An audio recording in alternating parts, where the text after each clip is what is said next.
Donc je fais ma thèse, je suis en dernière année de thèse au LIRIS, un laboratoire qui est notamment associé à Lyon 1, l'INSA, l'école centrale.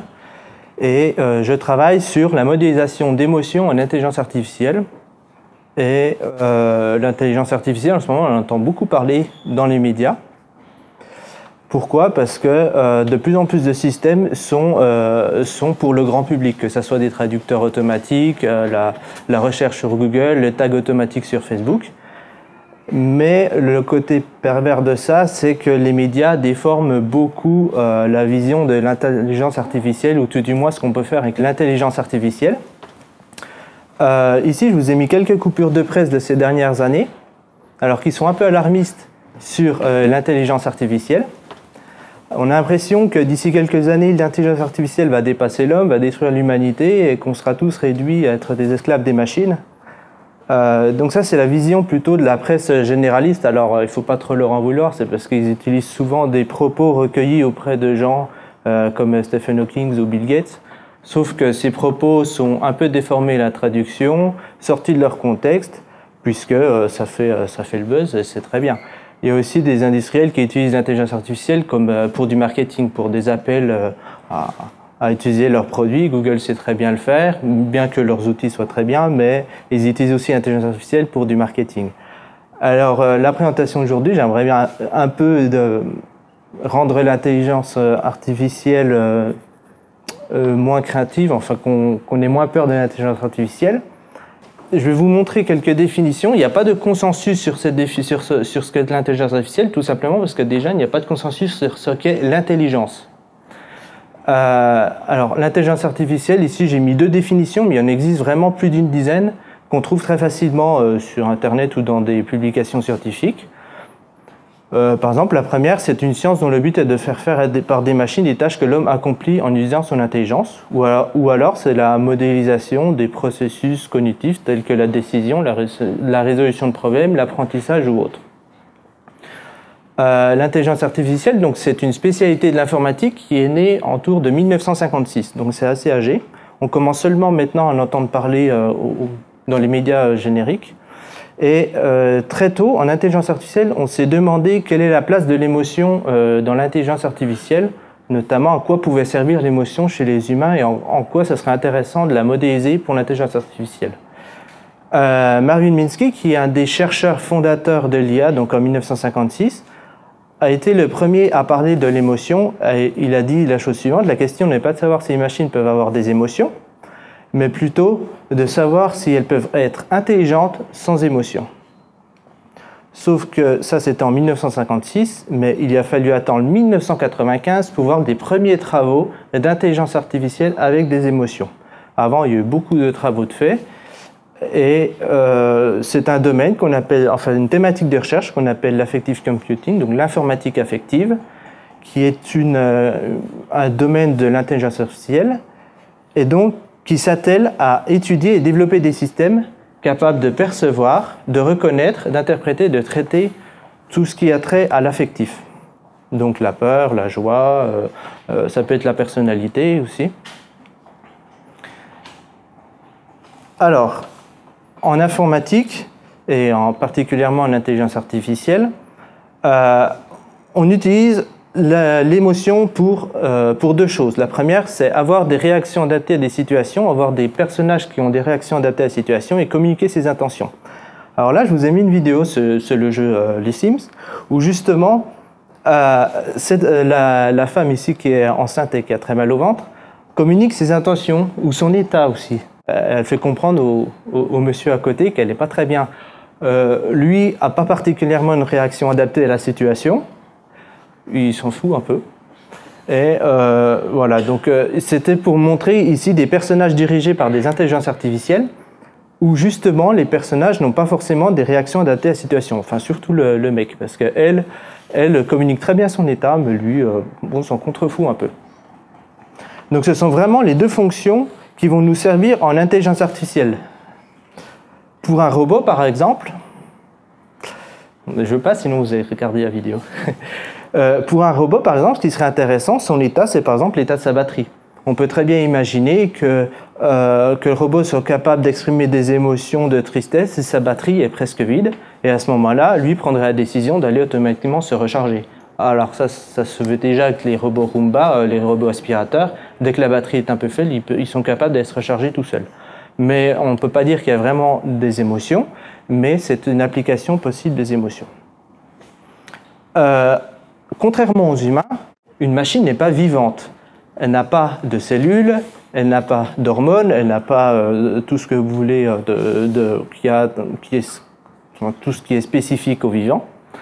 Donc finalement, on ne va pas pouvoir utiliser ces éléments chimiques pour faire ressentir des émotions à une machine. Mais on va simuler l'émotion. Ça, c'est important parce que d'un point de vue extérieur, quand on voit quelqu'un avoir une émotion, on va repérer un certain nombre de caractéristiques physiologiques. Par exemple, les traits du visage qui vont se tirer, la peau qui va rougir, la transpiration, les tremblements. Ce sont tout un ensemble de réactions physiologiques qu'un interlocuteur va avoir et que moi, je vais décrypter comme un certain état émotionnel, la peur, la tristesse, la joie ou toute autre émotion. Si un acteur avait ces expressions-là, je serais incapable de dire s'il les ressent vraiment ou s'il les simule. Eh bien, pour une machine, c'est pareil. Si demain je développe un robot qui va se mettre à pleurer, est-ce que je vais être capable de dire il ressent vraiment de la tristesse ou est-ce qu'il exprime de la tristesse issue d'une simulation? Ben, je ne vais pas être capable de le dire si c'est très bien fait. Donc c'est pour ça qu'en informatique, on n'a pas besoin d'avoir des cellules, on n'a pas besoin de matière vivante pour exprimer des émotions. On va simplement la simuler.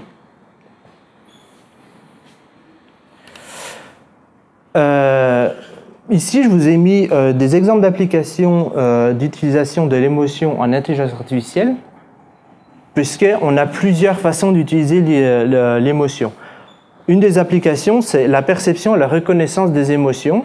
Ça, ce sont des applications notamment qui ont été développées avec Google ou Facebook, et donc qui permettent de décrypter l'émotion en visualisant des expressions faciales. Donc ici, là voilà, la personne sourit, on peut voir qu'elle est heureuse ou surpris, etc. Donc ça, c'est une des applications possibles de l'émotion, c'est-à-dire la reconnaissance faciale d'émotion. Une autre qui va consister à exprimer des émotions, susciter des émotions chez un interlocuteur. Par exemple, si un robot est triste et qu'il se met à avoir une voix triste, moi je vais tendance, avec mon processus d'empathie, à être triste également. Ça a déjà été le cas. On a déjà vu des robots qui n'exprimaient pas aussi bien la tristesse qu'un humain, mais comme on fait une projection émotionnelle sur eux comme si c'était un peu un enfant, qu'on aimerait aider, eh bien, on a tendance à être attristé pour eux et à ressentir des émotions en leur compagnie. Il faut aussi que l'expression émotionnelle soit particulièrement bien faite. Ici, ce que fait la personne, elle parle avec une voix synthétique mais émotionnelle. Pareil pour cette vidéo. Ici, ce sont des vidéos générées. Donc, ce n'est pas un animateur qui a dessiné les personnages, ce sont vraiment des séquences de mouvements qui ont été mises bout à bout. Et on voit qu'il a une certaine posture, le personnage, et que cette posture peut refléter un état émotionnel. Alors maintenant que je vous ai montré quelques applications, les applications précédentes sont très bien, fonctionnent pour ce qu'elles sont censées faire, c'est-à-dire détecter les expressions faciales, mais par contre, elles sont très bien dans un contexte très particulier. Par exemple, si sur Facebook, on a une application qui va détecter vos émotions sur vos photos, on ne pourra pas réutiliser cette application pour du son, par exemple, ou même dans un contexte complètement différent. Donc ce qu'on essaye de faire maintenant en intelligence artificielle, c'est de comprendre les processus sous-jacents de l'émotion chez les êtres vivants et de les reproduire pour que justement ces processus-là puissent être utilisés, ces algorithmes puissent être utilisés dans n'importe quelle situation, par n'importe quelle machine. Donc pour faire ça, il faut déjà comprendre comment ça se passe chez les humains, entre autres. Et ça se passe de la façon suivante. On a un personnage qui, au cours d'un épisode émotionnel, va percevoir un événement, ici un serpent. Il va également percevoir son état interne. Tout humain a un état interne, c'est ce qu'on appelle l'homéostasie. D'ailleurs, c'est un terme qui a été proposé par Claude Bernard, dont l'université porte son nom. L'homéostasie, c'est l'état de notre corps à un instant donné, par exemple le taux de sucre dans le sang. si le taux de sucre dans le sang est très faible, il va falloir que vous ayez une réaction adaptée à ce taux faible. Donc il va falloir que vous mangiez ou que vous preniez du sucre.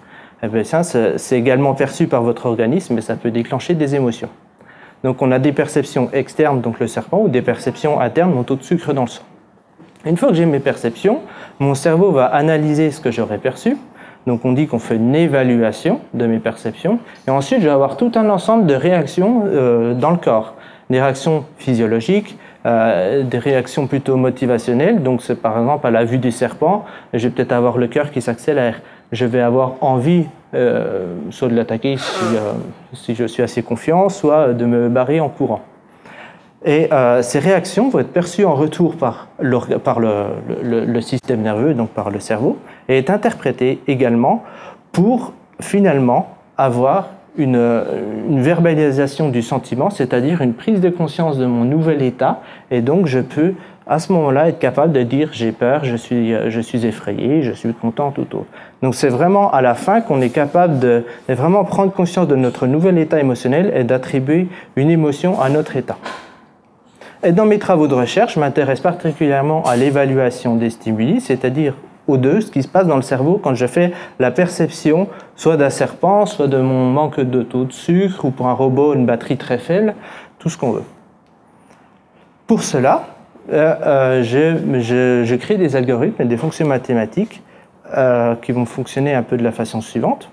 Donc je retrouve au début de mon programme la perception de différents stimuli que je capte avec mes sens. Donc ça peut être les yeux, l'odorat ou tout ce qu'on veut. Un robot, ça peut être un capteur sur la tension ou la puissance restant dans la batterie. Ça, je vais la mettre de ce qu'on appelle une mémoire. Ici, c'est une mémoire sensorielle. Cette mémoire sensorielle, je vais la traiter par un ensemble de fonctions mathématiques. Donc ça, c'est inspiré de ce qui se passe vraiment chez les humains. Chez les humains, quand on capte un événement, on va détecter tout d'abord s'il était soudain. Par exemple, si on entend une grosse explosion ou une porte qui va claquer immédiatement, on va tous porter notre attention sur cette porte qui aura claqué. Et ça, parce qu'on aura détecté que justement cet événement aurait été soudain. Ensuite, on va détecter est-ce que cet événement est familier. Si depuis le début du barcamp, on entend la porte coulisser, ça devient familier, vous ne portez plus votre attention sur la porte qui coulisse. Donc finalement, la familiarité, au bout d'un moment, aura tendance à augmenter et donc à provoquer chez vous une perte d'attention sur cet événement. Ensuite, on va détecter la prédictabilité de l'événement. Est-ce que je suis capable d'anticiper que l'événement allait se produire ou non? Dans le cas du serpent, est-ce que j'étais capable d'anticiper que le serpent allait apparaître d'un moment ou non? Je vais déterminer est-ce que cet événement était plaisant. Donc c'est dans le cas du serpent, je sais que le serpent peut m'attaquer. Est-ce que c'est plutôt plaisant ou non? Pas tellement. Je vais déterminer aussi l'apport de cet événement sur mes buts. Chaque humain agit selon des buts précis, par exemple aller au travail, manger, courir, faire du sport, dormir, etc. Et donc, par exemple, si vous avez faim et qu'on vous propose à manger, ça va être pertinent pour vos buts, parce que vous avez faim. Donc du coup, à ce moment-là, vous allez prêter attention sur cet événement.